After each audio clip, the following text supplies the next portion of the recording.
King Solomon was wiser and richer than any other king on earth.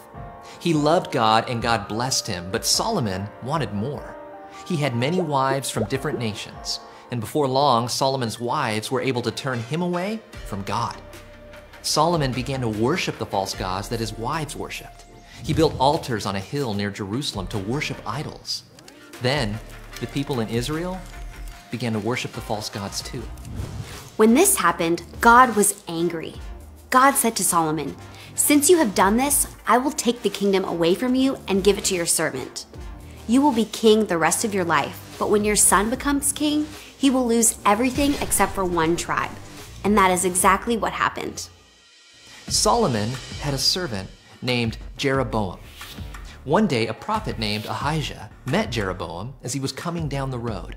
Ahijah took off his coat and tore it into 12 pieces. Ahijah told Jeroboam, "Take 10 pieces for yourself. God is going to take the kingdom of Israel away from Solomon.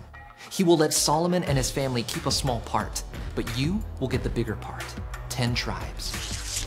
Ahijah said God was going to punish King David's descendants for their unfaithfulness, but their punishment would not last forever. When Solomon died, his son Rehoboam became king. The people did not want to serve a king like Rehoboam because he treated them so harshly, so they made Jeroboam king. The kingdom of Israel was now divided.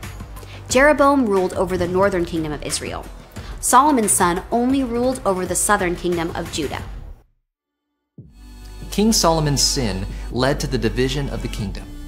God's people needed a better king.